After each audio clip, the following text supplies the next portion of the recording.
¿Vosotros y vosotras tenéis clara la diferencia que hay entre materia y espíritu?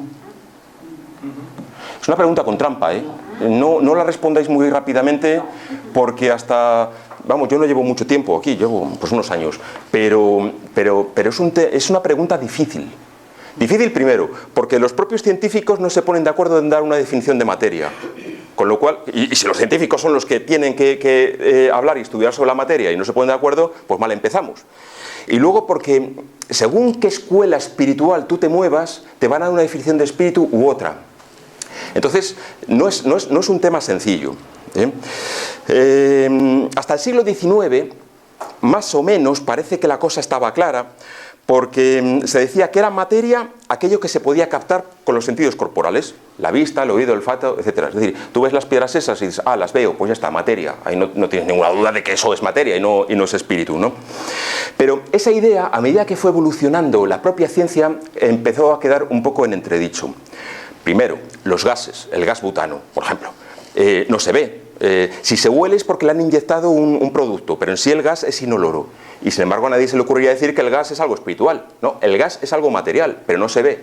Si es verdad que sabes que existe a través de los efectos que tiene. Pones una cerilla y salta la lumbre y ya puedes hacer la paella. Pero si no, no sabríamos. Y sin embargo es materia. Un gas es materia. Luego, sobre todo, a medida que se han ido descubriendo la parte subatómica y subatómica de la materia, ahí sí que empezamos con auténticos problemas para definir lo que es materia y lo que no es. ¿Por qué? Pues porque ni los más avanzados aparatos de laboratorio podrían ser capaces de ver los componentes de los átomos. Por ejemplo, el electrón, que no tiene masa, pero tiene carga electrónica. Es imposible verlo. Ahora bien, los científicos saben de su existencia porque interacciona, cuando juntas dos átomos, interaccionan, entonces dicen que tiene que tener determinada carga eléctrica y eso lo llaman electrón. Y no digamos ya las partículas subatómicas tipo el Planck o el quark, que ya son...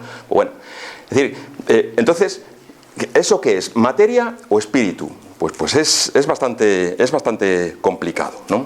De hecho, en la actualidad, dicen los científicos que para que algo se considere materia tiene que tener 4 fuerzas. Tiene que estar sometido a la ley de la gravedad, del electromagnetismo, la interacción débil, que es la interacción atómica que existe entre los componentes de los átomos, y la interacción fuerte, que es la que se produce cuando dos átomos colisionan y se producen pues, reacciones como la energía atómica, etcétera, etcétera. Entonces, todo lo que esté sujeto a estas 4 fuerzas se considera materia, y esto permite incluir hasta las más ínfimas partículas del universo conocido, como son los quarks y los leptones. El caso es que esta preocupación por definir la materia ya la tenía Allan Kardec en el siglo XIX, y en el siglo XIX, valga la redundancia, le pregunta a los espíritus, ¿qué es espíritu y qué es materia? Y los espíritus, que son sabios, soslayaron la pregunta y le dijeron, nosotros te vamos a decir la definición de espíritu y a partir de ahí todo lo que no sea espiritual es material. Y entonces, cuando le pregunta en el libro de Espíritus que qué es un espíritu, le dicen que es una individualidad inteligente incorporal. Individualidad, o sea, un ser individual, inteligente, porque tiene inteligencia, tal como la conocemos, e incorporal. Es decir, de una forma sabia evitan la palabra material, materia, porque es conflictiva, y utilizan incorporal, que me parece una respuesta inteligente. ¿Vale? Entonces, te dicen los espíritus, y a partir de ahí, la materia es cosa vuestra, de los que estáis encarnados. Estudiad y desarrollad la ciencia de que se trate. La materia es cosa vuestra, lo espiritual es cosa de los espíritus. Con todo, ¿por qué en el espiritismo es importante distinguir lo que es materia de lo que es espíritu y le estamos dando constantemente vueltas?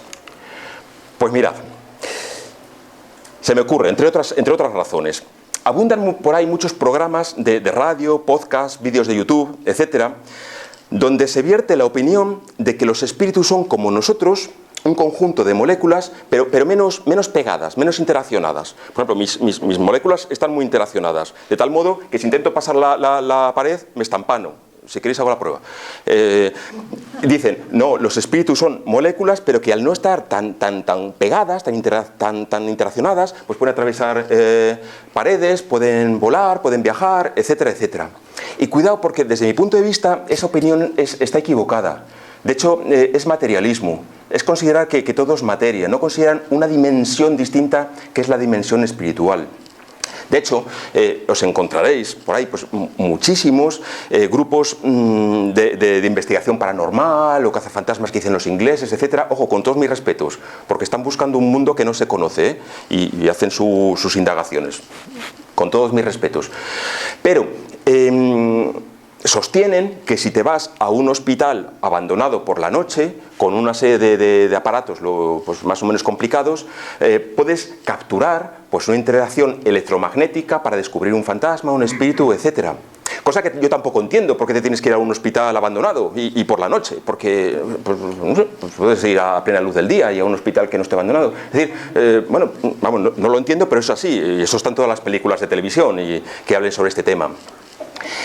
Entonces, ya os digo, al menos en esta casa o en cualquier otro centro espírita donde se intente investigar, reflexionar sobre estos temas, opinamos que no es así. Es decir, que la dimensión espiritual está totalmente separada de la material, aunque puedan interaccionar, pero de hecho nosotros tenemos aquí mesa mediúnica todos los martes y hasta donde yo llego a saber no baja la temperatura, ni 1 grado, ni 2, ni nada, ni interacciona de una forma electromagnética los aparatos, ni se baja la pantalla, ni se sube, vamos, no lo sé, ojalá pasara algún día, me haría mucha ilusión, pero no es así. Es decir, yo considero que ese punto de vista es materialista.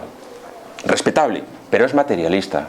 Yo creo que considerar vamos, que un espíritu por necesidad va a interaccionar con aparatos de medidas electrónicas, creo que se yerra, Pero ojo, un espíritu, si le da la real gana, puede hacer que estos aparatos respondan. Es decir, es una condición que se puede dar, pero no es necesaria, no es obligatoria.